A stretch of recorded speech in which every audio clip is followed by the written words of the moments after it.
Ich sitze jetzt heute hier mit dem Marco. Der Marco kennt vielleicht der ein oder andere schon von damals. Also wir haben ja Marco, wie lange ist das her? Das ist schon... Über 10 Jahre. Schon über 10 Jahre ist das schon her, dass der Marco operiert worden ist. Und der Marco, der hatte einmal eine schlechte Haartransplantation. In Deutschland war das damals, ne? Mhm. Genau, und dann bist du irgendwann an mich herangetreten, zwecks Beratung, weil du unglücklich warst. Das Resultat war nicht so gut gewesen. Richtig. Und dann haben wir dich beraten und dann sind wir darauf gekommen, dass wir gesagt haben, okay, von der Empfehlung her, wir machen das bei dem Dr. Heidmann in Zürich, in der Schweiz. Mhm. Und es wurde alles von dem SRF, von dem Schweizer Fernsehen, wurde das alles begleitet. Und ihr könnt das alles auch nochmal nachgucken auf der Webseite vom Schweizer Fernsehen und auch bei mir, das ist alles dokumentiert. Und ja, heute sitzen wir jetzt einfach hier, um nochmal zu schauen, sind die Kräfte noch da, wächst noch alles? Und wie ich jetzt sehe, das sieht gut aus. Ja, also bin auch sehr zufrieden, kann mich absolut nicht beklagen. Bin froh, dass ich den Schritt damals auch gemacht habe und es sind mittlerweile weit über 10 Jahre her. Ich muss sagen, ich habe mir auch die Gedanken darüber gemacht, wie wird es mal in meinen 15, 20 Jahren ausschauen, wenn ich mal im Alter fortgeschritten bin. Aber ich habe vielleicht genetisch doch auch gute Voraussetzungen, dass das, was jetzt bei mir geschaffen worden ist, auch bis heute eigentlich noch sehr gut erhalten ist. Gell? Genau, also ich würde jetzt einfach vorstellen, wir gucken jetzt auch ein bisschen genauer, ein bisschen näher nochmal. Und ich filme jetzt einfach mal von näher.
So, ja Marco, jetzt haben wir uns das ja nah angeguckt und ich muss echt sagen, also das sieht immer noch gut aus. Ne?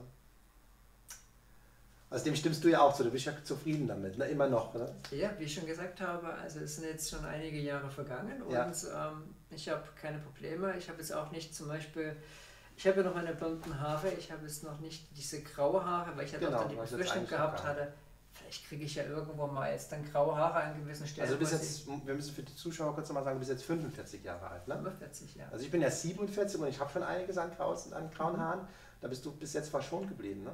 Bis jetzt bin ich verschont geblieben. Also vielleicht über Nacht wird es mal vielleicht plötzlich dann so sein, da kriegt dann graue Haare. Aber nee, das ist echt so ein Thema, weil ich auch gedacht habe, vielleicht gibt es dann irgendwo Schattierungen oder irgendetwas in der Form. Ja. Das hat sich bis jetzt aber auch noch nicht bewahrheitet oder irgendwo.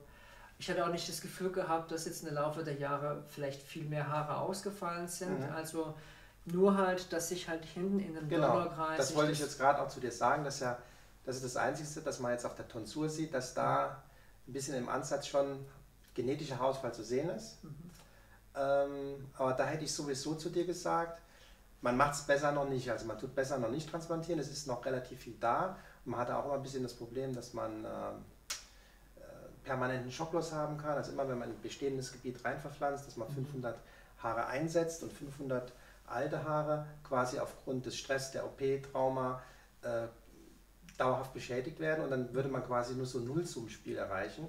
Man setzt 500 ein und verliert 500 alte und das bringt dann nicht immer so optisch was Und genau in deinem Fall hätte ich jetzt gesagt, wir warten lieber noch ab, zumal es ja für dich jetzt noch nicht belastend ist. Oder es ist ja erst eine leichte Ausdünnung, oder ist das jetzt ist richtig? Das ist noch nicht belastend für dich? Es ist eine langsame, leichte Ausdünnung über die Jahre. Ich hatte mal vor wenigen Jahren schon mal diese Ansprache mal kurz gehabt, ob man da vielleicht was machen sollte bei dir, aber da war ja schon die Aussage, da lieber nicht, lass es echt einmal wirklich schon mal fast aufs Volle mal so eine Glatze werden, dann kann man immer noch sehen, es ist mittlerweile auch so, ich kann auch verschiedene Frisuren tragen, ich kann die Haare auch ganz kurz machen, so dass man eigentlich so drumherum vielleicht halt jetzt mal mehr den Donnerkreis hinten dran sieht, aber es ist jetzt wirklich nicht schlimm, weil mit einem gewissen Alter wird man lockerer.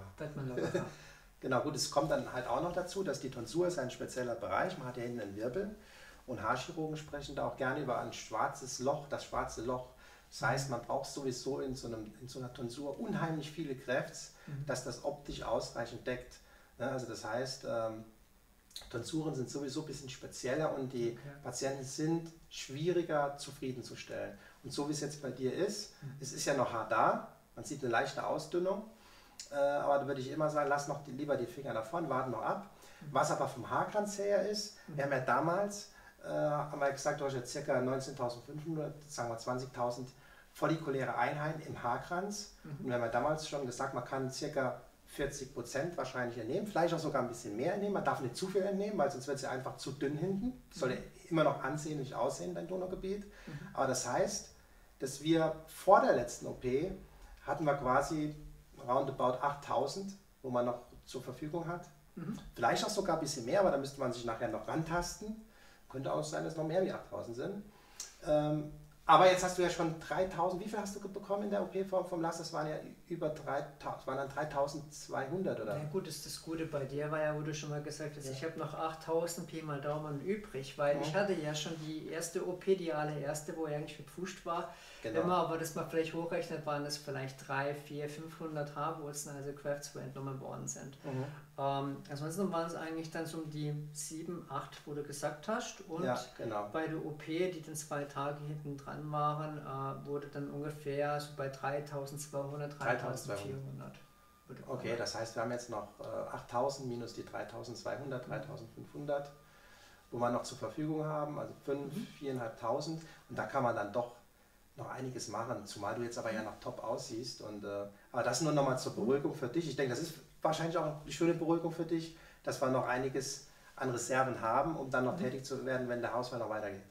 Ist halt nicht bei jedem der Fall so, aber bei mir... Genau, ist nicht bei jedem, aber beim Marco, das muss man sagen, sieht es halt einfach vom Haarkranz einfach sehr gut aus. Ne?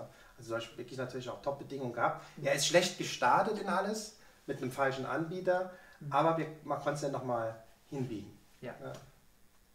Genau, ja Marco, ich würde einfach vorschlagen, wir bleiben dann in Kontakt. Gerne. Das wäre natürlich super. Wenn der Haarausfall weitergeht, melde dich und dann schauen wir, was wir tun können. Gerne, nehme ich an. Hat mich sehr gefreut, dass du heute da warst für die Zeit. War super. Und ja, bis bald dann. Und für die Zuschauer, tschüss.